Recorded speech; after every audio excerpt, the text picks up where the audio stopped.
Welcome everyone, good afternoon on this beautiful, sunny, almost spring day. I want to thank you all for joining us today for the Zonta Foothills Climate Justice Forum. Hello everyone, I'm Pam Malsbender and I'm the president of the Zonta Foothills Club of Boulder County. And today we're specifically focusing on women who've made a difference in our community by fighting for climate justice. I could not think of a more important place to be today than right here.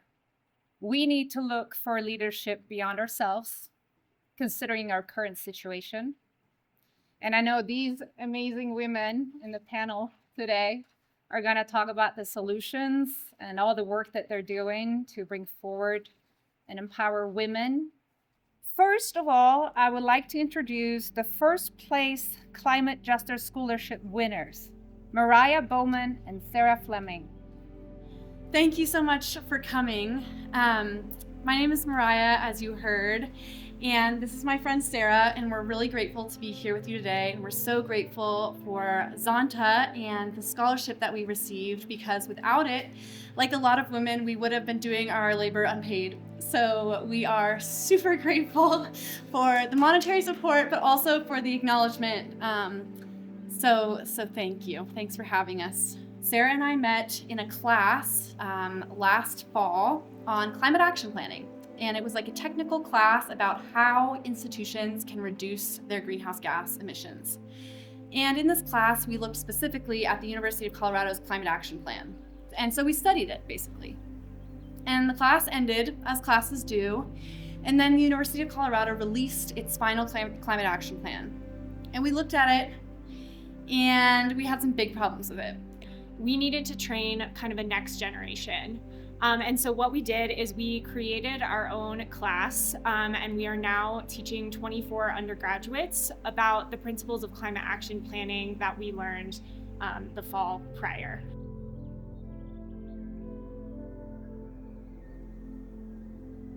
Your climate change can be really overwhelming. There can be a lot of gloom and doom, but becoming connected, I worked with other women, both Sarah and Mariah, as well as the Zonta chapter Boulder, really helps give hope. And you see that people are really willing to step up with whatever they have, right? Like their time, their resources, their energy to do what's needed for climate and for social justice, which is really inspiring and hopeful to me.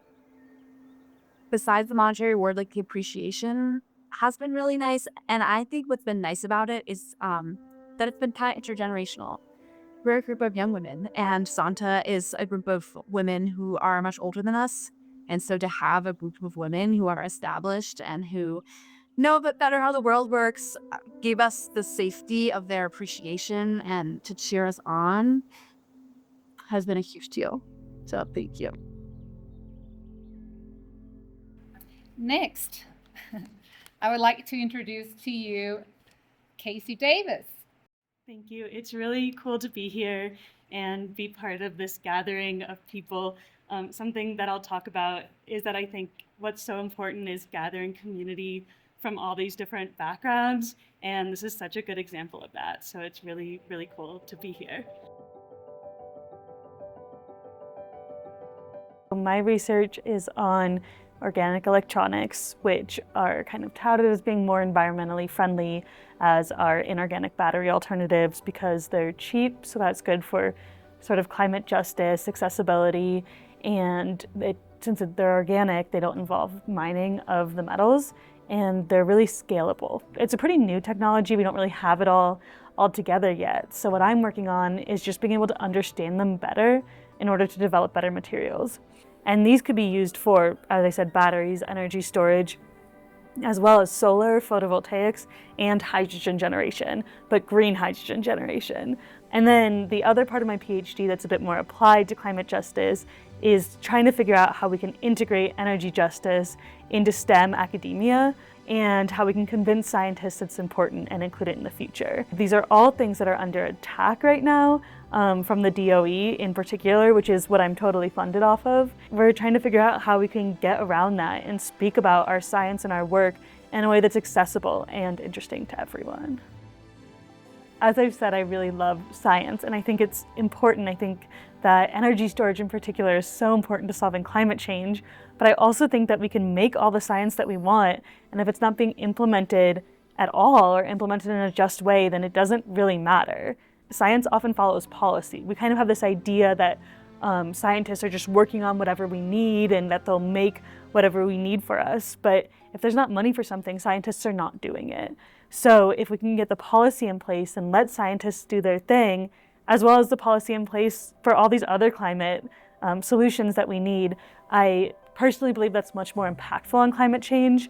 And I think after spending 5 years in a really fundamental science field, it's really important to me to feel like I'm working on the front lines of this problem.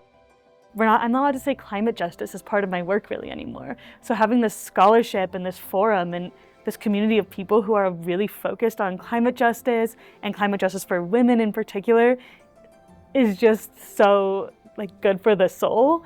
And I think that's, to me, even more important than the money is just to be part of something like that. Thank you to our climate scholars.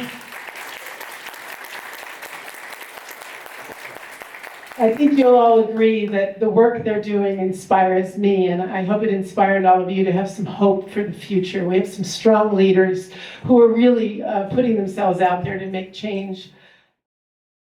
I just want to encourage everyone here, because you're here because you care about this topic, to think about the conversations that you can have in the community anywhere, but especially with people who may not automatically want to come to a panel about this topic. Instead of environmental justice, just about prioritizing communities that need help. Or instead of climate change, talking about extreme weather and what we can do about it. Because this is our chance to refocus and re-engage and try and reach people who may not otherwise be there, because the planet depends on it. There are a lot of demonstrations at the Capitol all the time, and there's been 2 this past week. One that was focused on science, but then there was another one focused on everything you were angry about. Go out and demonstrate. Those of us who are lucky enough to live in the United States have a responsibility to push this place to do better, and to do better by our neighbors on the other side of the globe. And we have so much power here that other folks don't. People who we will never see and we will never meet do not have the same kind of voice and opportunities to change their government and to change who is emitting, because it's us. We're emitting. I was reminded of a quote by Ruth Bader Ginsburg. She said, "We are not asking men, our brethren, for any favors. We're asking them to get their feet off our necks." And I think that that is what climate justice is, right?